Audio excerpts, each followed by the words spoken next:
O título da mensagem é Gerando um Coração Ardente.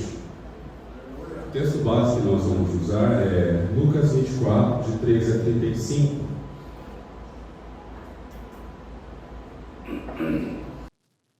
É uma história, um texto já talvez conhecido de muitos, e a gente vai tentar tirar algumas lições disso. O texto diz assim, a partir do versículo 13. Naquele mesmo dia, 2 deles estavam indo para o povoado chamado Emaús, a 11 quilômetros de Jerusalém. No caminho, conversavam a respeito de tudo que havia acontecido. Enquanto conversavam e discutiam, o próprio Senhor Jesus se aproximou e começou a caminhar com eles. Mas os olhos deles foram impedidos de reconhecê-lo. Ele lhes perguntou, sobre o que vocês estão discutindo enquanto caminham? Eles pararam com rostos entristecidos. Um deles, chamado Cleopas, perguntou-lhe, você é o único visitante em Jerusalém que não sabe das coisas que ali aconteceram nesses dias? Que coisas? Perguntou ele. O que aconteceu com Jesus de Nazaré? Responderam ele. Ele era um profeta poderoso em palavras e em obras diante de Deus e de todo o povo. Os chefes dos sacerdotes e as nossas autoridades o entregaram para ser condenado à morte e o crucificaram. E nós esperávamos que era ele que ia trazer a redenção de Israel. E hoje é o 3º dia desde que tudo aconteceu. Algumas das mulheres entre nós nos deram um susto. Foram de manhã bem cedo ao sepulcro e não acharam o corpo dele. Voltaram e nos contaram que tinha tido uma visão dos anjos, que disseram que ele está vivo. Alguns dos nossos companheiros foram ao sepulcro e encontraram tudo exatamente como as mulheres tinham dito, mas não viram. E ele lhes disse, como vocês custam a entender e como demoram a crer em tudo que os profetas falaram. Não devia Cristo sofrer estas coisas para entrar na sua glória? E começando por Moisés e todos os profetas, explicou-lhes o que constava a respeito deles em toda a Escritura. Ao se aproximarem do povoado para o qual estavam indo, Jesus fez como quem ia mais adiante. Mas eles insistiram muito com ele. Fique conosco, pois a noite já vem, o dia já está quase findando. Então ele entrou para ficar com eles. Quando estava à mesa com eles, tomou o pão, deu graças, partiu e deu a eles. E então os olhos deles foram abertos e reconheceram, e ele desapareceu da vista deles. Perguntaram-se um ao outro, não estavam ardendo nossos corações dentro de nós enquanto ele nos falava no caminho e expunha as Escrituras? Levantaram-se e voltaram imediatamente para Jerusalém. Ali encontraram os 11 e os que estavam reunidos com eles, que diziam, é verdade, o Senhor Jesus ressuscitou e apareceu a Simão. Amém, irmãos? Esse texto que, embora um pouquinho longo do que a gente leu, é uma história que talvez você já deve ter ouvido várias vezes, vários relatos dela. O relato descrito por Lucas não deixa claro algumas coisas pontuais na palavra, como, por exemplo, quem era exatamente o discípulo que estava com Cleopas. Mas isso também não é motivo de nós pormos em xeque a palavra de Deus.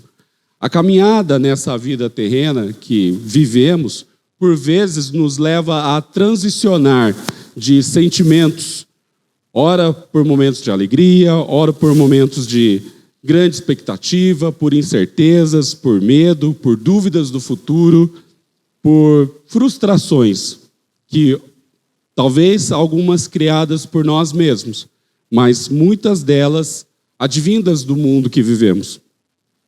Quem nunca acordou aqui preocupado com algo que você tinha que resolver naquele dia? Todo mundo já passou por isso. Talvez não tenha conseguido dormir direito por causa disso. Você perdeu uma noite de sono. Aí você fica remoendo aquilo, eu preciso resolver, e aquela preocupação vem. Quem nunca acordou alegre, cantando, dormiu bem, teve uma noite maravilhosa em casal, e você acordou com a bateria renovada, como a gente costuma falar, né? Ou ainda quem nunca demorou para pegar no sono, porque tinha um compromisso importante no outro dia, você queria participar, e a sua ansiedade foi tanta que você demorou para pegar no sono. Você precisava dormir para acordar bem no outro dia, mas a ansiedade deixou você acordado. Todo mundo já passou por isso. E quem nunca acordou cansado? Parece que você dormiu 8 horas, mas parece que você dormiu 2 minutos. Você acorda cansado, você tem que encarar talvez um dia de trabalho num ambiente chato, num ambiente complicado. Talvez o ambiente também não seja nenhum problema, mas você ganha pouco e você acha que você deveria ganhar mais, e mesmo assim você acorda cansado porque você pensa, lamenta, você, mais um dia de trabalho eu tenho que encarar. Geramos com isso nos nossos corações a expectativa. Expectativa, nós geramos isso, que podem nos levar à ansiedade, à frustração, à decepção, que essa expectativa que nós geramos. Todos nós temos essa variação, esse de comportamento, nós transicionamos entre alegria, tristeza, medo, às vezes até rancor, nós transicionamos. Até um certo ponto, isso é natural do ser humano, é um comportamento humano. Às vezes a gente acorda de mau humor, eu acordo 365 dias de mau humor. A Elaine fala assim, nossa, não sei como você consegue acordar de mau humor, mas não sei, eu acordo de mau humor. E aí tem pessoas que acordam 366 dias alegre, cantando. O galo, por exemplo, é um deles, né? O galo acorda cantando todo dia de madrugada, mas ele acorda cantando. Quando nos deparamos com esse texto que nós vemos, 2 pessoas, e não eram quaisquer pessoas, eram 2 discípulos, ou seja, eles viveram vários momentos em que Jesus proporcionou milagres. Ou seja, não era qualquer pessoa que estava ali nesse relato. Eram pessoas que viram os milagres, e mesmo assim, eles estão em uma condição de descrença nesse texto que nós lemos. Descrença essa gerada pelo quê? Por uma expectativa que eles criaram dentro daquilo que Jesus era, mas com o resultado que eles queriam que Jesus fizesse. Eles esperavam, como nós lemos, um libertador. Só que um libertador na força do braço. Um libertador que viesse reinar perante eles, mas com força de um homem, que criasse uma revolução. Às vezes nós pensamos que Jesus é assim conosco.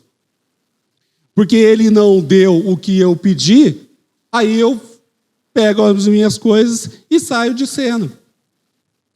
Mudo o caminho. E isso é importante. Eu desisto de algo que é importante para a vida cristã, que é a caminhada com Cristo. Por vezes, podemos não ter os nossos pedidos atendidos prontamente e cogitamos, então, deixar essa caminhada cristã por causa de expectativa que eu criei. No versículo 13, o texto relata que eles estavam indo para Emaús, que é um povoado a cerca de 11 quilômetros. Algumas versões da Bíblia dizem 60 estágios, que calculado dá 11 a 12 quilômetros.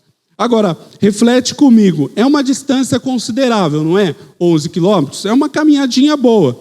Eles percorreram ao lado de Jesus, mas eles não conseguiram ver quem era Jesus. Aí eu te pergunto, quanto tempo você tem de caminhada de igreja e você não está conseguindo ver Jesus? Quanto tempo você tem de caminhada cristã e não importa, Rodrigo, me converti ontem, mês passado, ano passado, 30 anos, já era para nós estarmos vendo Jesus em tudo. Em tudo. Algumas pessoas estão caminhando com a igreja já tem algum tempo, mas não conseguem ver e muito menos ouvir as orientações de Deus. Tomam decisões sem consultar a Deus, e consultar a Deus, no nosso entendimento, é orar, é jejuar, para que você saiba que aquela decisão que você vai tomar vai ser uma paz no seu coração. Só que as pessoas não fazem isso, aí o que acontece? Depois, elas esperam que Deus faça milagres e lhe dê revelações naquilo que elas escolheram. E o que acontece? a revelação não vem, o milagre não vem e eu me decepciono, porque eu criei uma expectativa que não era de Deus. Utilizam Jesus como se fosse um bombeiro, que só é chamado quando a coisa está pegando fogo. Nós falamos hoje de manhã aqui. O fogo, no lugar certo, ele é uma bênção, mas no lugar errado ele destrói. Se você colocar fogo no meio dessa sala, desse salão da igreja, vai destruir tudo, vai consumir tudo. Agora, se você colocar fogo numa lareira para esquentar o ambiente, ela vai esquentar o ambiente e vai estar tudo seguro. O fogo no lugar errado, ele é perigoso.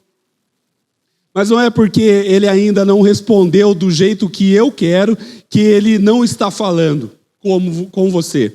Até o não de Deus e o silêncio dele é uma resposta. Só que a gente às vezes não quer ouvir o não, e muito menos quer entender o silêncio. Às vezes o silêncio é para você ficar parado onde você está.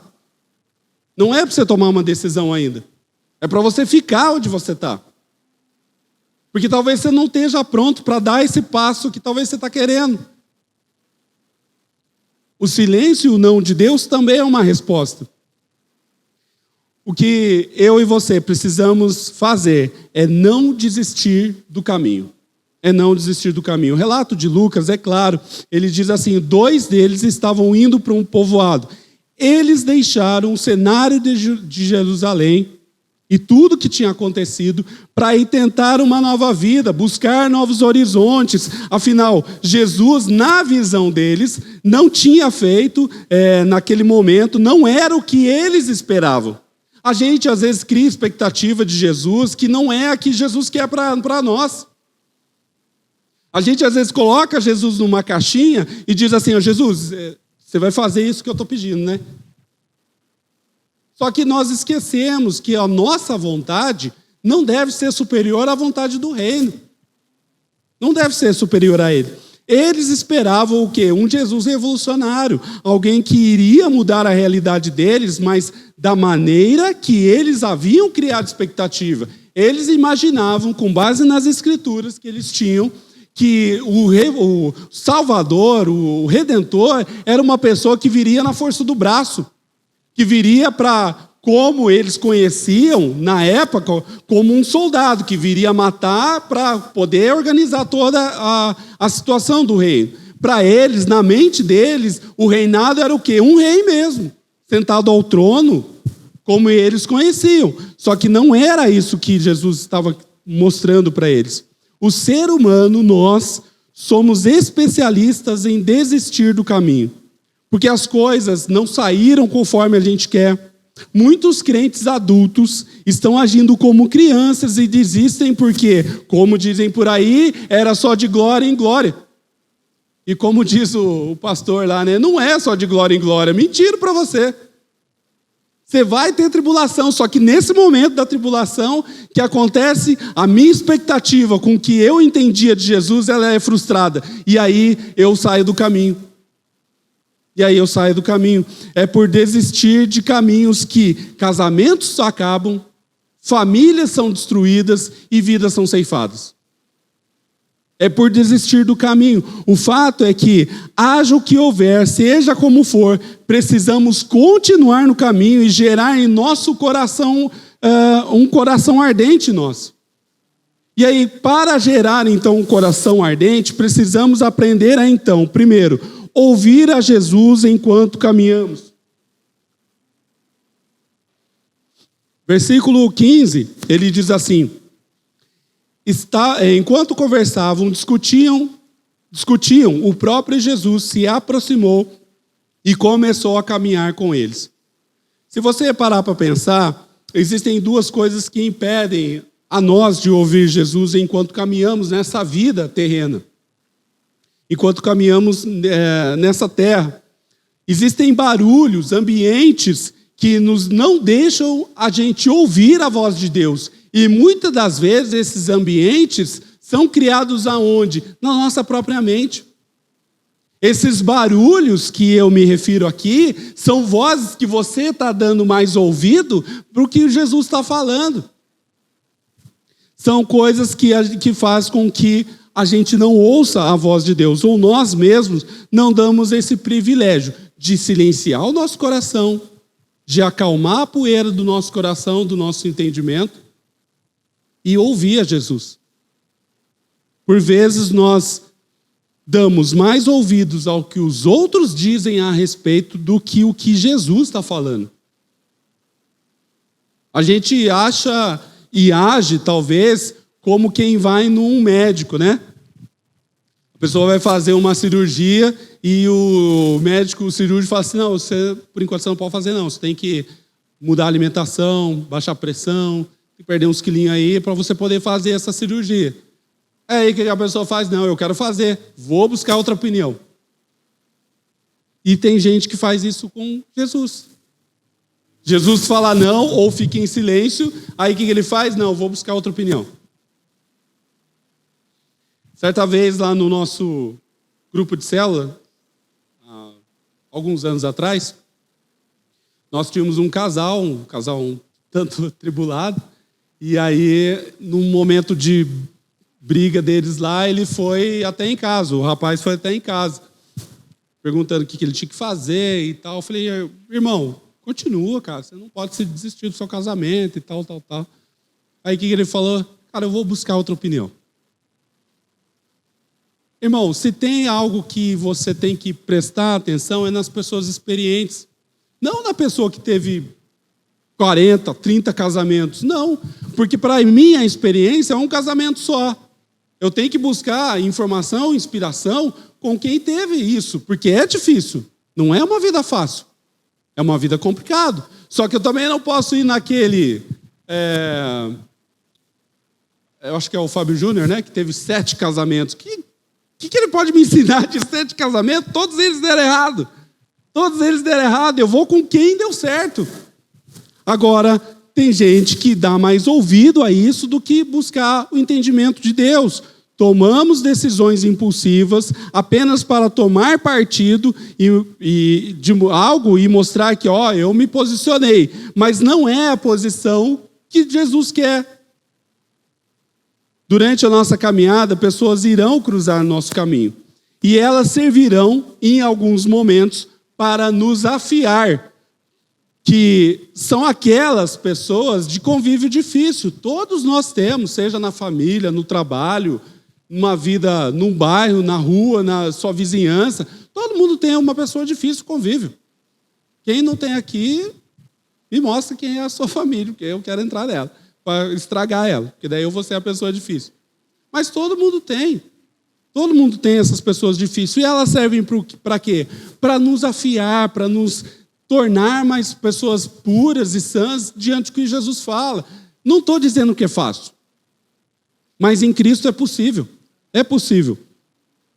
São aquelas pessoas de convívio difícil. Já em outros momentos, pessoas servirão para serem voz de Deus, ou seja, é Deus orientando nós, eu e você, através de outras pessoas. Agora, como isso havia acontecido com os 2 discípulos, e eles foram avisados do que estava acontecendo. No versículo 22, ele diz assim, algumas das mulheres entre nós nos deram um susto hoje.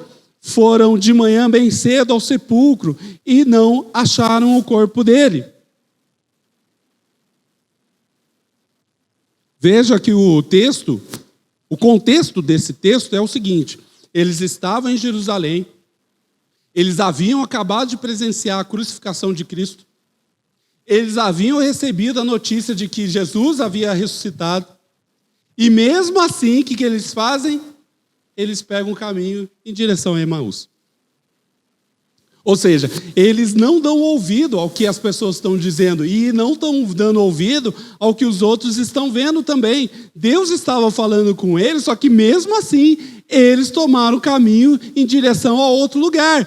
Quantas vezes eu e você tomamos o caminho de Emaús? Nós estamos vendo o que Jesus está fazendo, nós estamos ouvindo o que Jesus está fazendo e mesmo assim a gente toma outro caminho.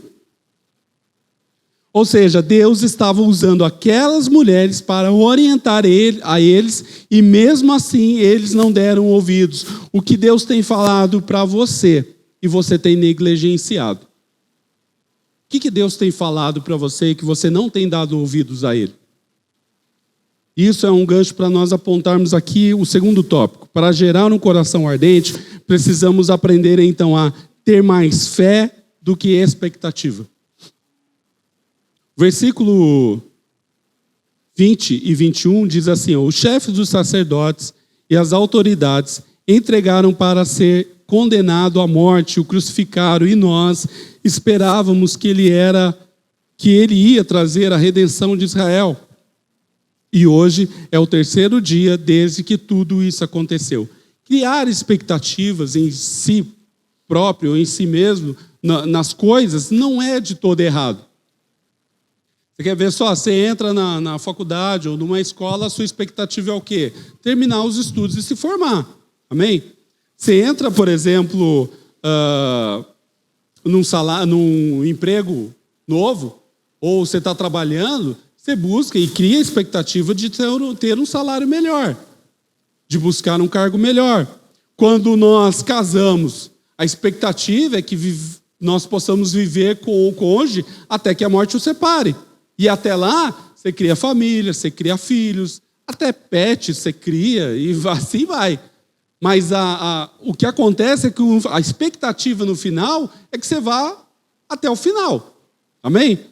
Quando entramos em um novo emprego, então criamos expectativas de eu dar o meu melhor para que um dia eu possa ser promovido. Essa é a expectativa. Tudo isso é salutar, tudo isso é bom. Estudar, trabalhar, constituir família. Isso deveria ser a meta de cada um de nós que somos cristãos, para que você seja um bom testemunho para o mundo nessas coisas. Percebe que criar expectativa não é o problema? Criar expectativa em si não é o problema. O problema é ter apenas expectativa e não fé. Ter expectativa somente e não ter fé, aí é um problema. Na expectativa eu espero que Deus faça. Pode até ser do jeito dele, mas tem que ser o meu resultado. Essa é a expectativa. Agora, na fé, tem a ver com o que Deus vai fazer. Não importa o resultado, tem a ver com o que eu esperava. Eu apenas glorifico aquilo que Ele fez. Isso é fé. Isso é fé, sabendo que o que vai acontecer no final é para a honra e glória dEle, não para a minha glória. Amém? Terceiro, para gerar um coração ardente, precisamos aprender então a ter mais fome de Deus. Versículo 25, ele diz assim: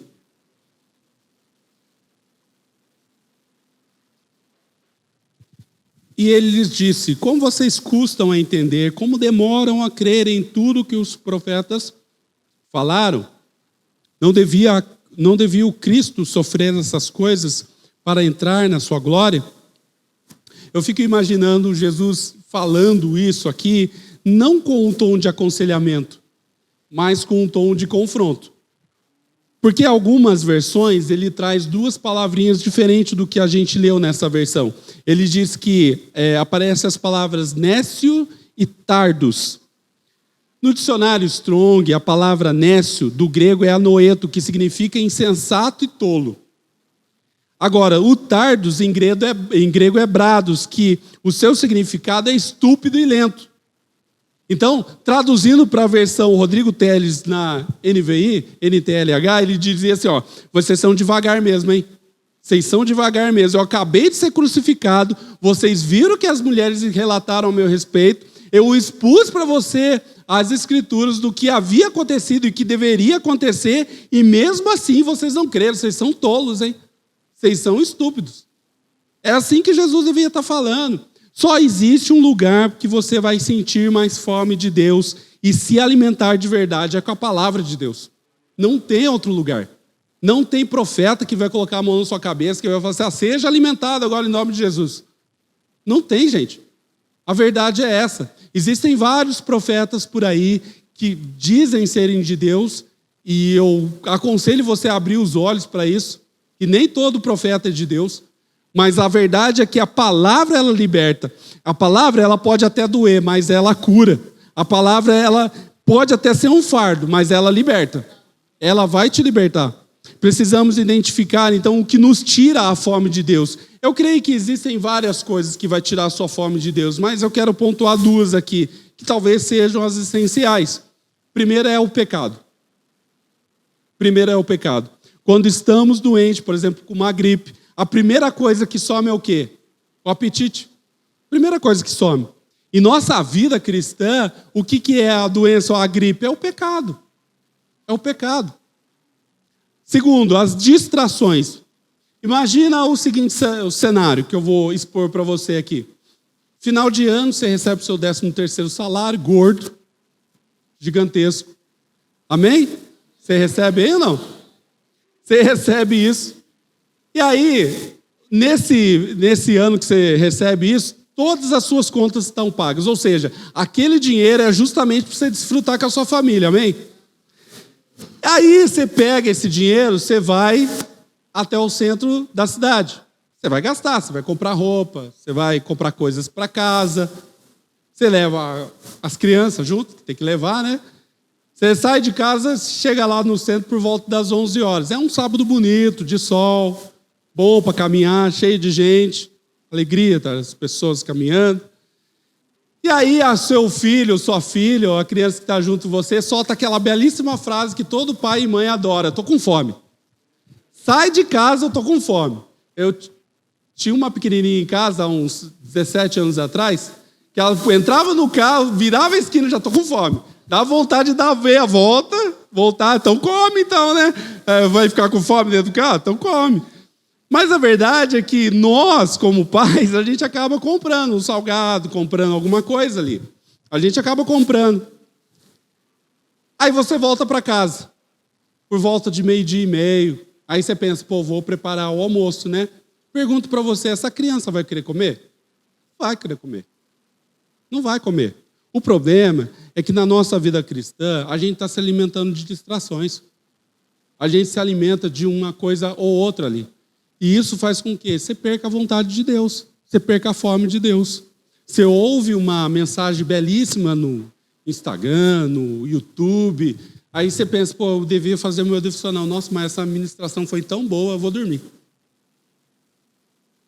Então, às vezes, o que está nos deixando fora da vontade, da fome de Deus, são as distrações, que não é culpa de Satanás, é sua culpa.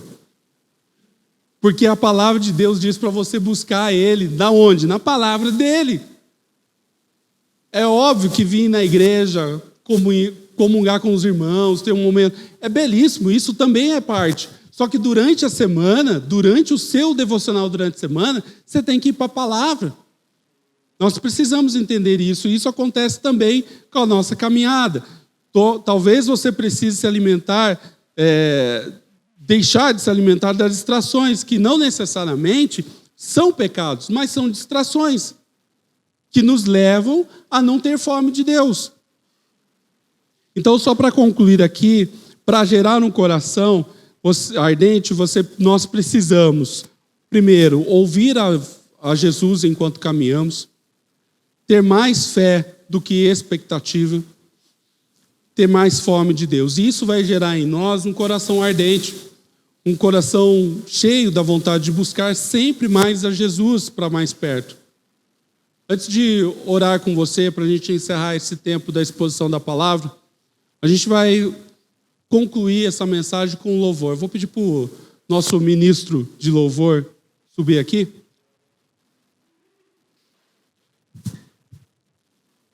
Esse tempo é para você adorar o Senhor, para você buscar Ele e pedir para Ele também que você possa abrir os seus olhos, ter mais fome de Deus, deixar as distrações de lado, deixar tudo que não provém dEle para que você possa buscar mais. Você é livre nesse tempo, você pode louvar, você pode adorar, mas acima de tudo, ore para que Deus abra os seus olhos e crie mais expectativa no seu coração, para que o seu coração arda. Amém?